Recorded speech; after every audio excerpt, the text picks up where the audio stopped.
those who belong to the other section so that they upload it. Okay? Sige. Let's start now.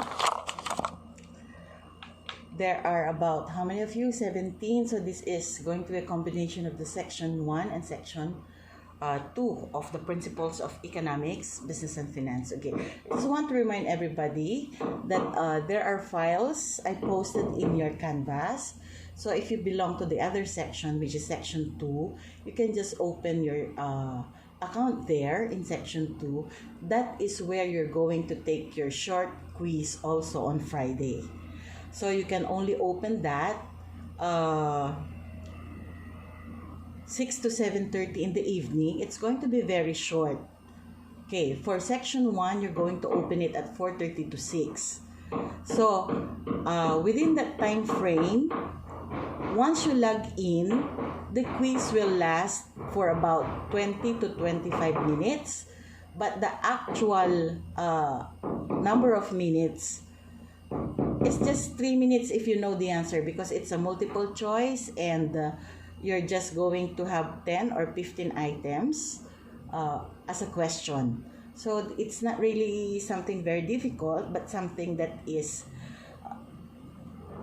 given to you already as part of our discussion then. Yes.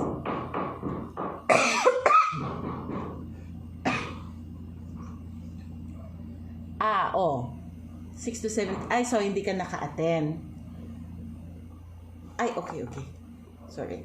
So, you weren't able to attend? 6 to 7:30.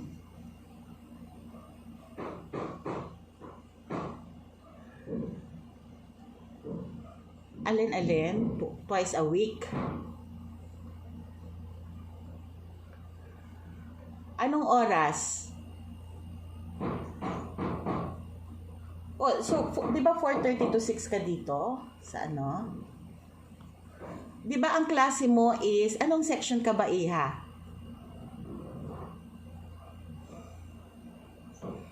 Kaya nga, 4:30 to 6. Oh, ito di ba 4:30 to 6 ito?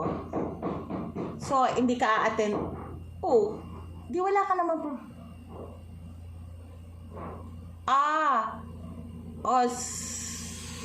Paano ba gagawin natin? Kahit sa cellphone nyo, load down nyo na yung cellphone nyo, kasi kahit nasa daan naman kayo, pwede kayong mag-quiz.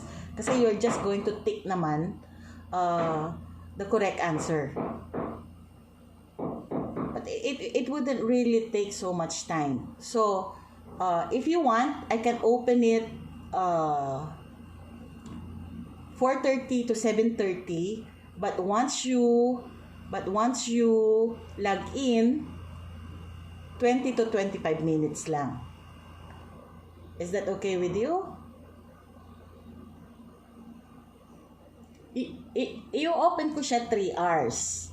Okay? So, makakapamili kayo kung anong oras nyo mag-e-exam, basta within 4:30 to 7:30. Pero pag nag-log in kayo, yung quiz nyo will last only for 20 or 25 minutes. So, dapat, okay, sige. So, nagkaintindihan na tayo. I hope that all of you are here today, and may I get some of the things that we have had last time. Ano yung mga discussion natin nung nakaraan? Para from there, dudugtungan natin yung discussion natin. And then I'm going to upload the lesson that we're going to have today. Anong mga na-discuss na nare-recall nyo? Hala, nag-Valentine's lang, nakalimutan nyo na yung lessons natin. About scarcity, about making decisions, di ba? Okay, do you still recall those? Nare-recall nyo pa ba yon? Hindi na. Okay, dudugtungan natin yung i-upload ko yung screen ko o yung lesson natin, which is nandyan din naman doon sa, alam nyo yung cluster ng assignment na readings, wala kayong isasubmit doon kundi babasahin nyo lang siya. Ang may mga isasubmit kayo ay yung doon sa MT1 at saka yung MT2. Nga pala, sinong nakapanood na nung video ng MT2? Anong masasabi nyo? Yes.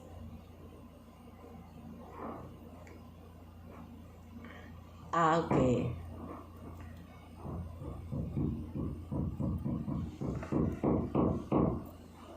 Oo.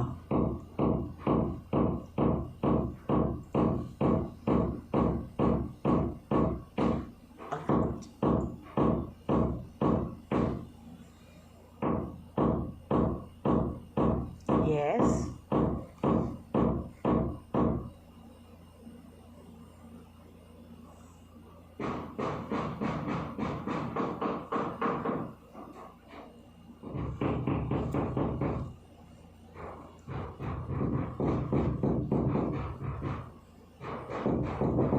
Vietnam, Thailand, Myanmar.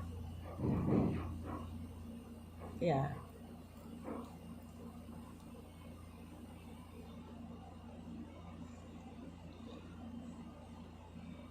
Yeah.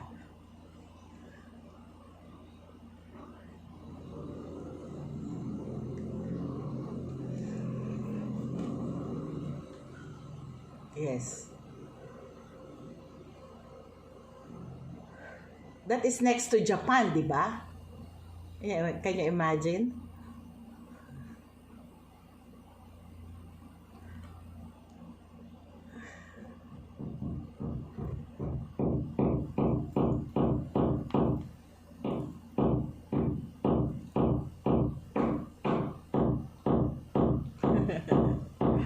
Okay.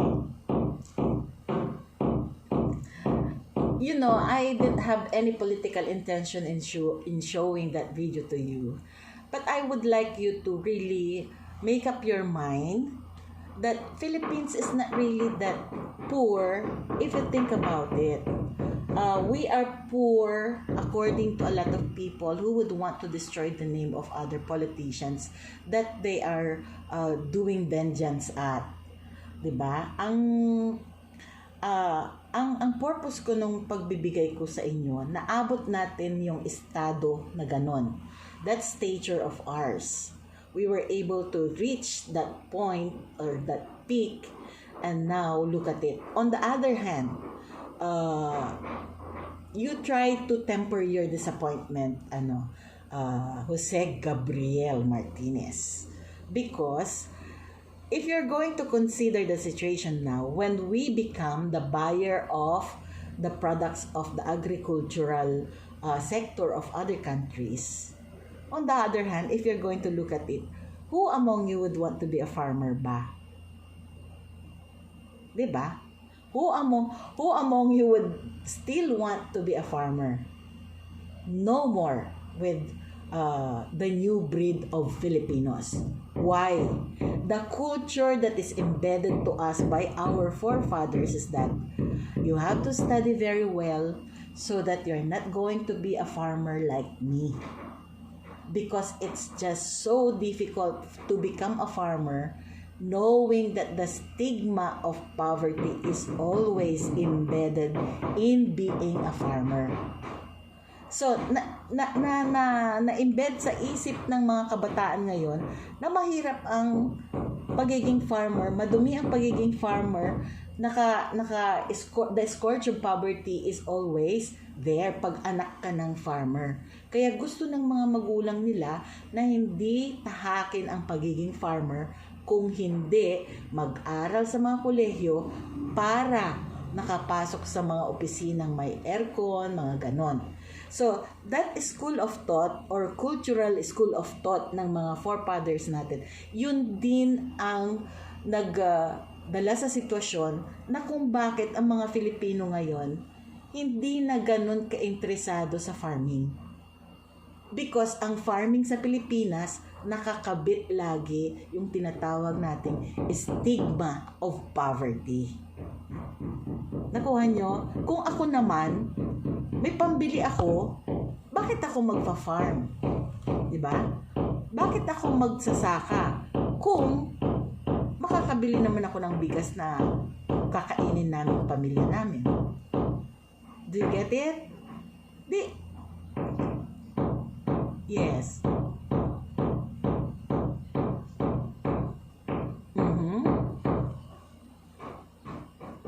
Yes. Kalidad. Okay.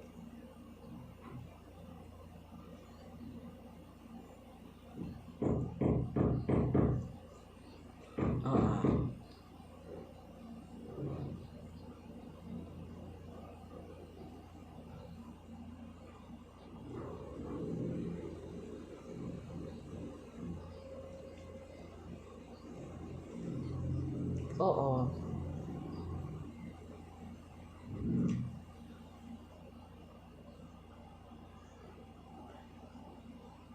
Okay.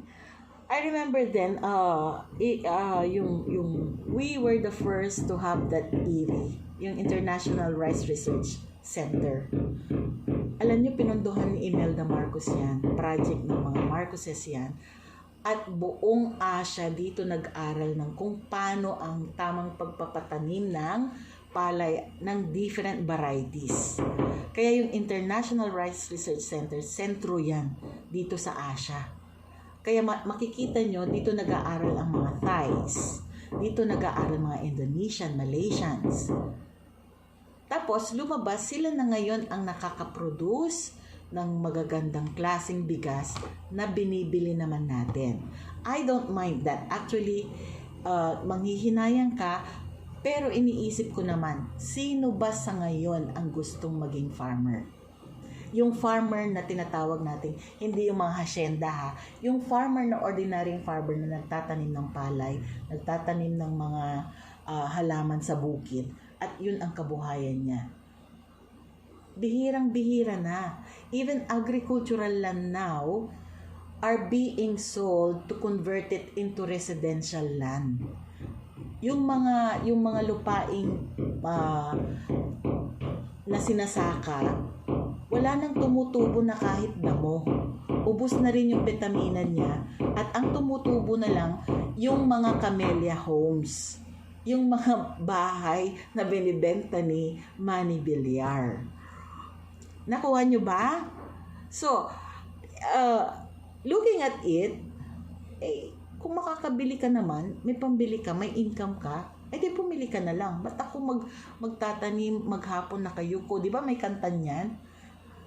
Sasakit likod mo, sasakit balakang mo, nasa putikan ka, kasama mo yung kalabaw.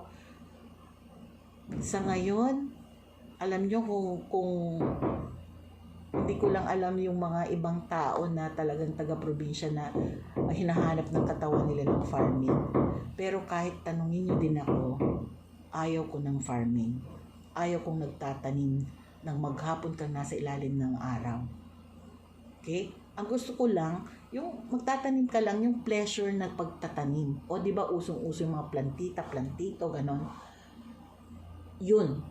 Pero kung yung farming for the nation's consumption, bihira na ngayon. At napapalooban na yan ng tinatawag nating corporate farming. Gaya ng, kasi ang farming, that includes livestock livestock raising Yung pagpo-poultry, pagpipiggery, kasali na yon. Pati yung pagbe-breed ng mga tilapia, yung mga bangos, di ba? Ngayon, puro kinukulture na lang sila. Hindi na talaga yung natural na galing sa natural resources natin, kundi may mga interventions na. Okay? So, ang nakaka-afford ng maganyang negosyo ay yung mga may kapital. Did you know that San Miguel Corporation is into that? Yung piggery, yung poultry, di ba may Magnolia, ganun, Magnolia chicken, o corporate farming na ang tawag doon. So, totoo yung sinasabi nyo. At mostly, actually walang sweldo ang mga farmer. Mostly na farmers. Pag hindi ka nakapagtrabaho sa mga malalaking kumpanya, I tell you, they are called disguised unemployed. Ano ulit ang tawag sa kanila? Disguised unemployed. Samantalang araw-araw nagtatrabaho siya sa farm, di ba? Bakit disguised unemployed ang tawag sa kanila? It's like this. Si Mang Juan farmer. Okay? Nagtatanim siya ng mga gulay, ng palay, but he's not economically earning from it. Ano ang tinatanim niya? Yung konsumo ng buong pamilya niya sa isang taon. Yun lang yung nagagawa niya. So, ibig sabihin, there is that absence of economic income ng mga farmers. Kaya titingnan natin, mahirap ang buhay niya. Kasi yung inaanin niyang bigas, pang-konsumo lang. Sila yung tinatawag nating disguised unemployed. Nagtratrabaho, pero hindi dumadagdag sa kayamanan ng Pilipinas yung income na na-earn niya doon. Konsumo lang ng pamilya niya. And that is the nature of most of the farmers now. Nakuha nyo. Pero pag sinabi natin corporate farming, gaya ng yung pagpipinya, yung taniman ng pinya ng dole sa may dyan sa parteng Mindanao. Okay, yun ang mga tinatawag nating corporate farming. Yung sa Dizons, yung produkto niya, yung mga manggang hinog, tapos yung mga saging, di ba? Pag bibili kayo sa SM, meron siyang maliit na logo na nakadikit doon sa produkto niya. Dizons, ganon. Okay, yun ay under na ng corporate farming. Bihira na talaga yung mga inherent na farmer, na yung mga makalumang farming na natural na nagsasaka talaga kasama ang kalabaw. Nakuha nyo ba? So, huwag kayong manghinayang kung tayo ay bumibili ng bigas kasi ibig sabihin may pambili tayo. Kasi hindi naman napapalitan ang tingin ng mga Pilipino sa mga farmers ngayon. Okay? Unless you have to change that concept of a farmer and you have to do away with the stigma of poverty when you are a farmer. Nakuha nyo ba? O sige, huwag ka nang magdalamhati. Jose Gabriel Martinez. Kasi may pambili ka, kaya nakakabili ka ng Jasmine rice. Diba? Okay, I think somebody wants to say something, Miss... Yes. Tapos yung, ano pa ba yung jasmine rice at saka yung super jasmine, may mga ganun. Ako, hindi ko na maalala yung mga bigas na available. Ang dami-dami. Okay, I think Mr. or Miss Senya was raising the hand. Do you have to say, can you share something about what we're discussing in now? Before we go to our technical lessons. Can I upload it now? Is it alright if I'm going to use a piece of the screen so that I can share with you the PowerPoint that we're going to have today? Okay. Let's have a look at this.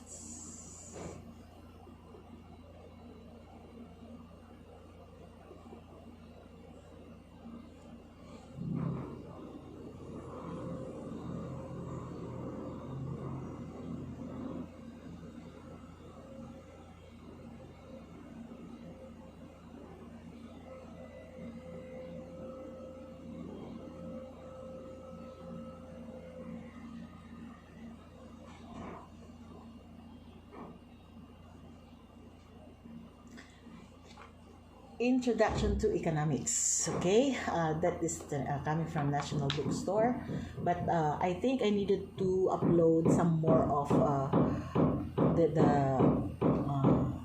economics that is wider in scope. Okay, this is it. We go to the first slide. So the primer to economic way of thinking. Okay, we were able to define scarcity already, right? Then, we know already the origin and foundation of economics. It all started with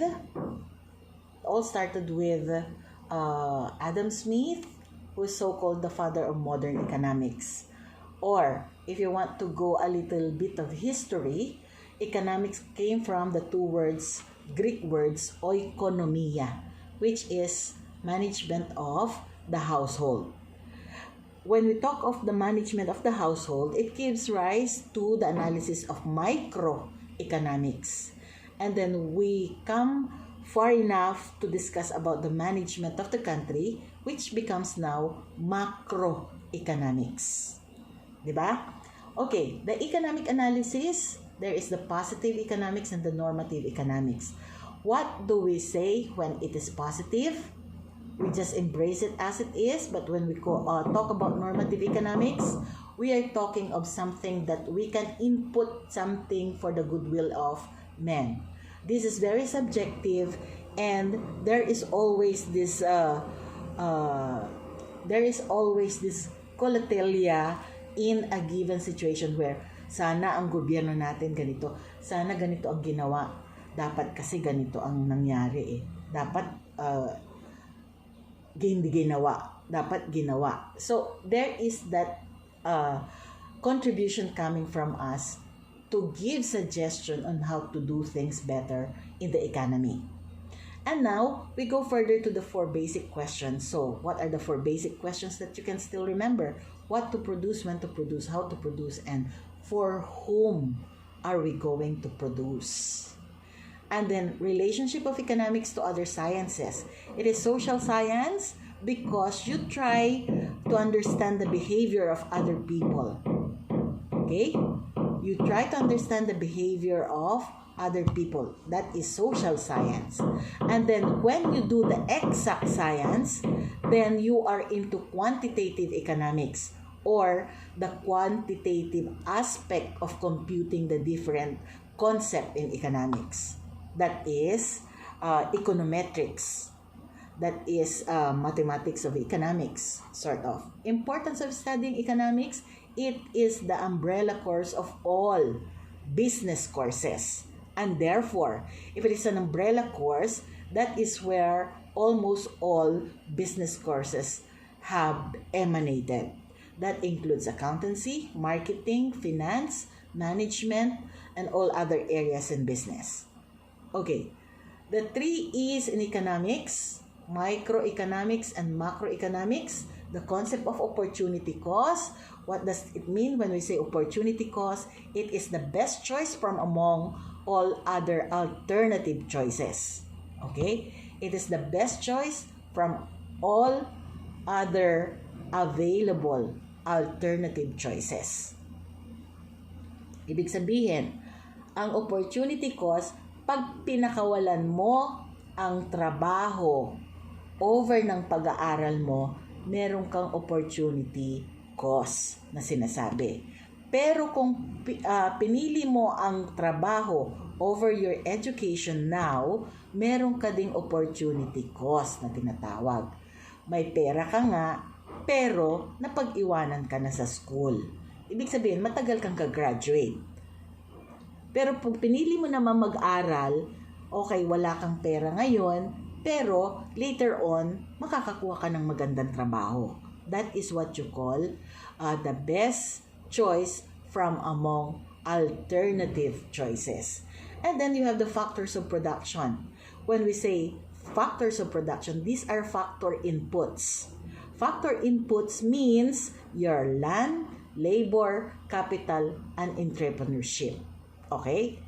And these factors of production is equated with the factor income that is paid back by business sector to the household in terms of rent, salaries and wages, interest, and profit.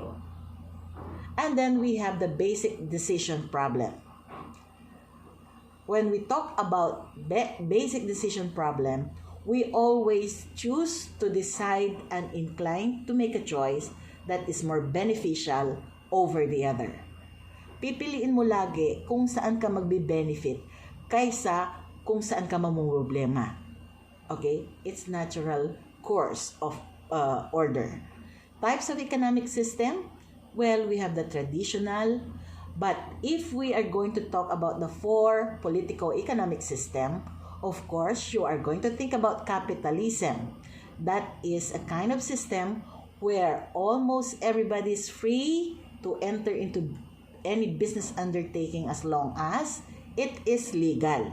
So gaya sa Pilipinas, capitalism tayo or tinatawag na market system, kahit sino pwedeng magnegosyo basta legal. Okay, basta may kapital ka at gusto mong magnegosyo, o makakapagkapital ka, makakapagnegosyo ka, kikita ka ng income. Okay, what's the other one? Socialism. In a socialist society, income tends to be equally distributed.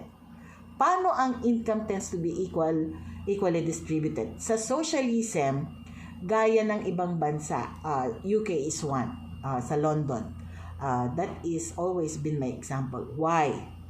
Kasi, hindi pwedeng ang sweldo ng it's not good to look at that the salary of professionals will just be equal to the salaries of the non-skilled or the skilled. Yung mga mahihirap na trabaho, janitress, secretarial, or yung mga street workers, hindi mo talaga pwedeng pagtabihin.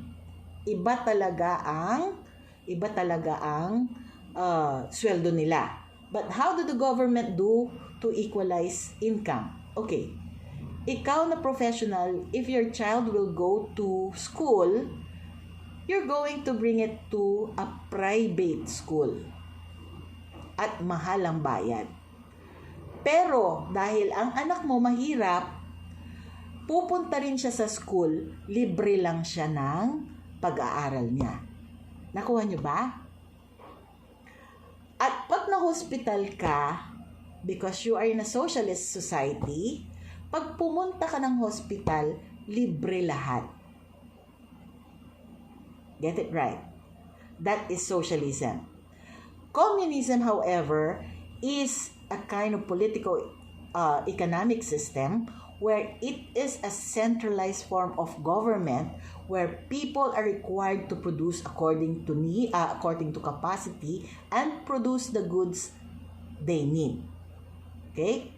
Ibig sabihin, wala kang pag-aari kundi ang may-ari ay centralized government. Example na lang, North Korea. Example na lang ay ang China. Kahit na market system ang China sa kanyang economics, sa kanyang ekonomiya, market system siya, free enterprise system siya, pero in terms of governance, hindi nawawala ang pagiging communist niya. Naintindihan ba? Okay, nakaya niyang paghaluin eh. Sa Pilipinas, capitalist tayo, we have the right to vote. That is our right of suffrage. Okay? Sa China, walang ganon. Kahit na ang economy nila ay market system. Concept pa rin at saka ideology ng communist ang kanilang identity. The other one is a fascist society. Ang fascist society at saka ang communist society, hindi yan nagkakalayo. Pero ang focal point ng fascist society, ang tingin mo sa leader mo parang Diyos at ikamamatay mo pag masakit ang ngipin niya. Pag may sakit siya, iiyakan mo. So, meron siyang supremacy syndrome at saka ikaw naman na follower, na citizen ng country na yan, protektahan mo ng kahit ibigay mo ang buhay mo para lang masalba yung leader mo. You get it? Pero, ang ideology niya, pareho lang ng communism. Centralized form of government pa rin. Okay? So, sa isang page, sa isang slide, na encapsulate lahat ng mga susunod na mga chapters. Mga susunod na mga slides. Okay. Scarcity. Alam niyo na what is scarcity, of course. Tama ba? It is limited resources in demand the heart of the study of economics and the reason behind its reality. The basic and central economic problem confronting every society is scarcity. At kahit sabihin nyo sa akin, scarcity ngayon ang problema nyo kasi may scarcity kayo ng time dahil nandito kayo sa klase natin nag-aaral, hindi kayo nakakalabas para manligaw kayo. Okay, next. Okay, look at this problem of scarcity. The figure illustrates the interaction of limited resources available and the unlimited wants of the society. If limited resources fail short to meet the unlimited wants of the society, it will eventually create a problem, which is called scarcity. Ano ang dispensation ng chart na to? Titignan nyo, medyo nakaurong ng konti itong scarcity dito sa limited resources. Pero ang wants natin, napakadami. Okay? Next. What is economics? Of course, you know what is economics. Diba? Ay, ano yung boses ko? Ang pangit. Bakit nag-i-echo? Naipit yata. Let me just fix it. Okay. A science that deals with the management of scarce resources. And then, it is also described as a scientific study in how individuals and the society generally make choices. Ano ang basis ng choice niyo ulit? Let me ask. What is the basis of your choice?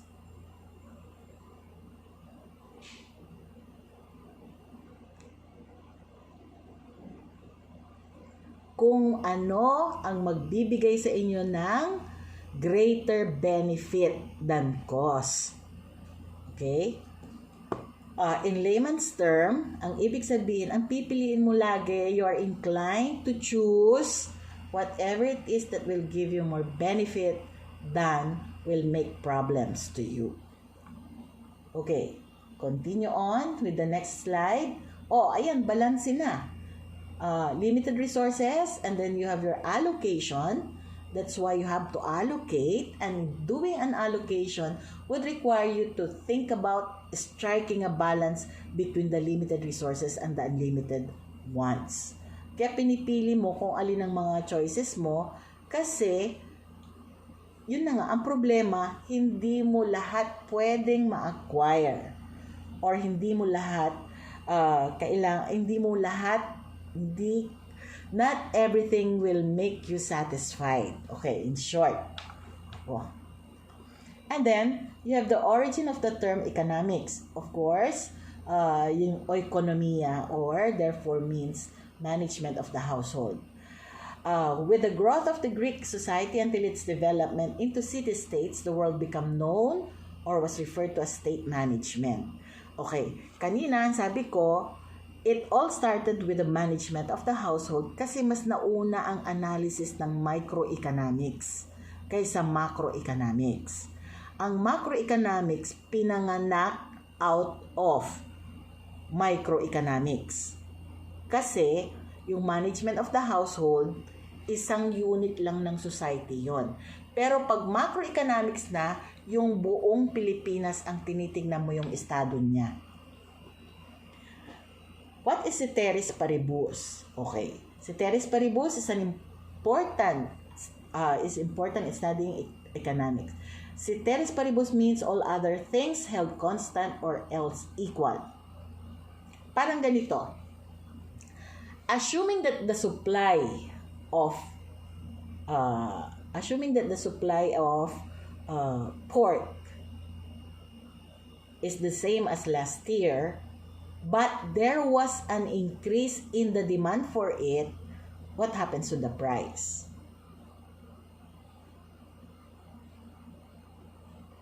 What happens to the price? The same lang ang volume ng supply ng pork, pero nag-increase ang demand.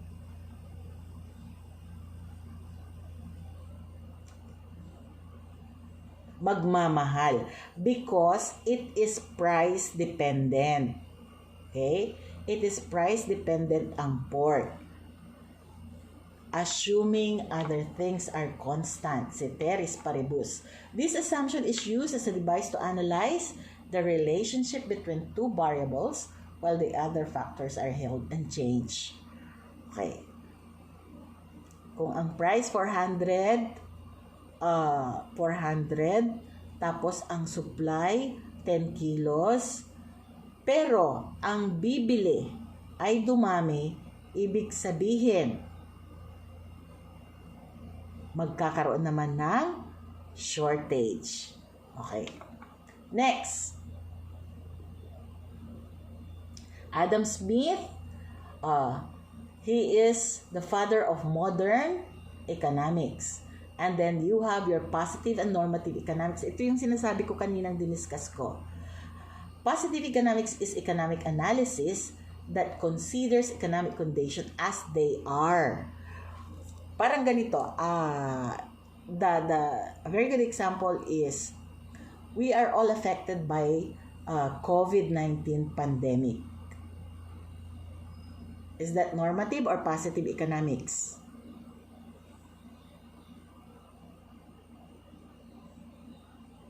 Is it a fact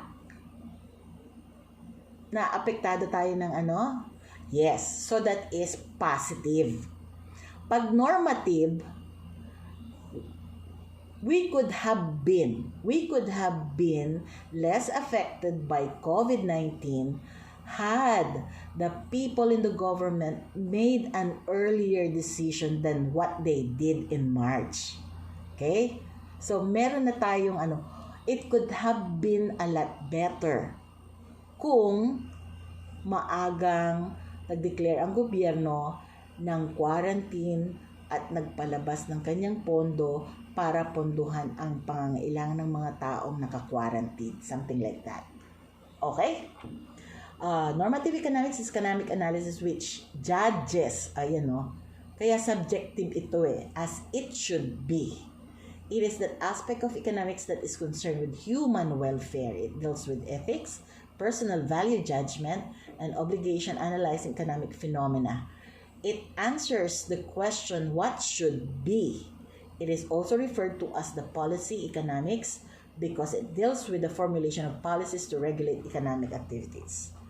Okay, next. For basic economic question.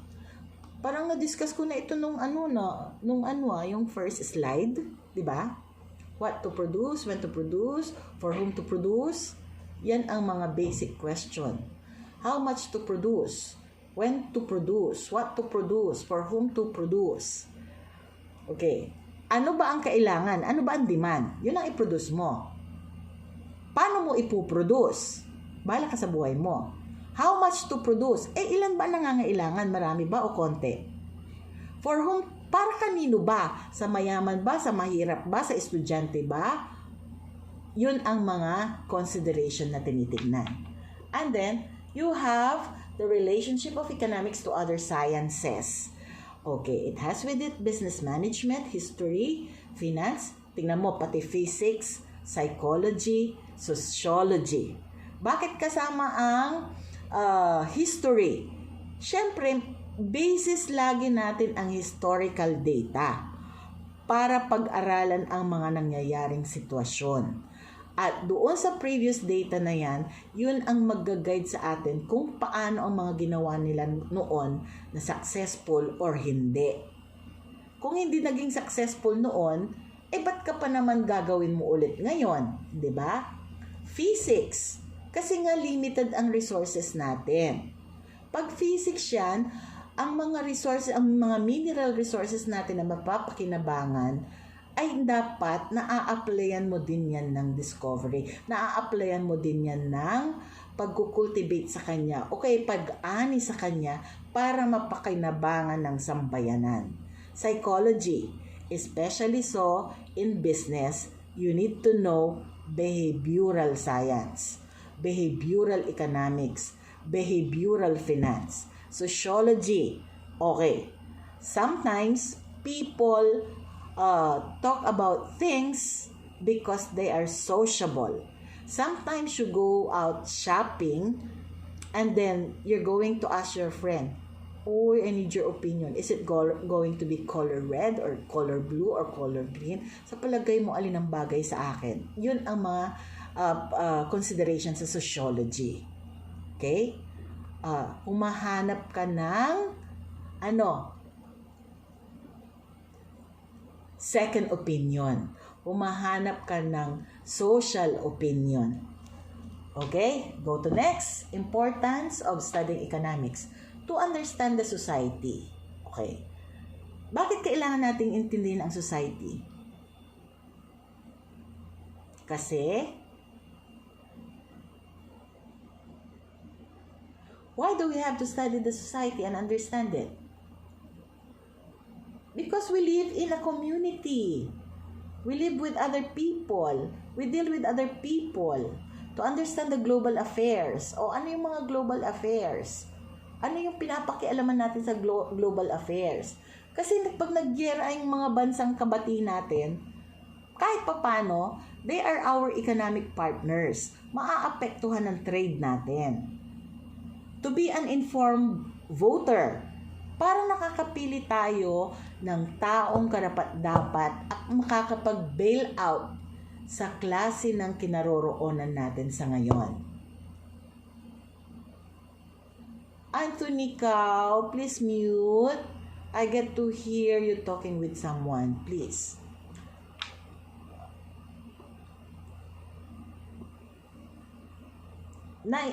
Class, maliwanag ba dating ng sound sa inyo? Is it clear? Okay. Mabilis ba yung daldal ko? Hindi naman. Hindi naman. O sige. Paspasan ko pa ng konti. The three is in economics: efficiency, equity, and effectiveness. Among the three, ang gusto kong i-explain nyo ay equity. Anong ibig sabihin ng equity? Iba yan sa equality, ha?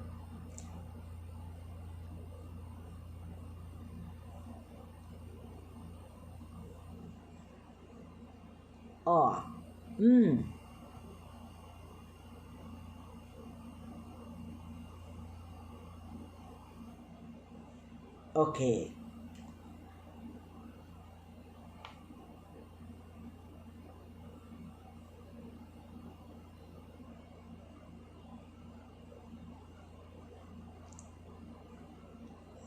Okay. Sige. That is equity. Okay, let's go a little bit further. Okay. Economics has two major branches. Microeconomics deals with the individual decision of units of the economy, firms and household. Ibig sabihin, ang pinag-uusapan mo dito, isang negosyo o kaya isang household. Microeconomics yan. Pero pag pinag-usapan mo na ang tungkol sa bayan natin, ang unemployment, inflation, national budget, macroeconomics na yan. Hindi ko nababasahin lahat, ha? Okay, ang macroeconomics ayan naman, consumption, expenditure, general price level of commodities, so on and so forth. That is already management of the government's affairs. The concept of opportunity cost, because people cannot have everything they want, they are focused to make choices between several options. Opportunity cost refers to the foregone value of the next best alternative. It is the value of what is given up when one makes a choice. The thing thus given up is called the opportunity cost of one's choice. Gaya ng explanation ko, magtatrabaho ka ba or mag-aaral muna? Pag pinakawalan mo ang trabaho mo, wala kang income. Yung kikitain mo sa isang buwan, wala yon. Yun ang cost ng opportunity na nawala sa'yo. Pero, nag-aaral ka naman, makakagraduate ka on time. Okay? Yung kikitain mo doon na nawala, kasi nag-aaral ka, kikitain mo in the long run. Next. Savings. Ang sabi ko, ang savings is not an automatic investment. Hindi kaagad-agad pag may savings ka ay investor ka na. Yung savings mo, kailangan mag-bring about ng economic income para masabi mong investment yan. Kaya yung nilalagay nyo sa bangko na mga savings nyo, hindi yon investment. Ang gagawin ng bangko, iipunin niya yung mga deposit nyo at i-invest niya sa money market or kung ano-anong bagay na pwedeng pagkakitaan para babayaran ka ng maliit na interest pero kikita din sila out of doon sa pera mong dineposit. Okay? Next is factors of production. I told you already, these are factor inputs, land, labor, capital, entrepreneurship, and these are the factor income, which is rent, salaries and wages, interest, and profit. Okay? Next. Resource flow model. You have here economic resources. Yung economic resources na yan, ay ibibenta ni household kay business firm. Ngayon si business firm, magmamanufacture siya ng goods para ibigay naman kay household in the form of output of goods and services. At bibilin naman ni household yan na ibibigay niya yung pinambili niya dito sa business firm. So, yung relationship nila is continuous. Give and take. Okay, land, labor, capital, and entrepreneur, si businessman have put it together in the right proportion. Okay? Ang resulta nun, babayaran ni business firm si household ng rent, salaries and wages, interest, and profit. Ngayon, yung income na yon ni household, yun naman ang pambibili niya ng manufacture naman ni business firm. Pero in between sa kanila, nandun ang gobyerno. So, meron siyang sisingilin na rental tax, meron siyang sisingilin na income tax sa mga private, for a while sandali lang.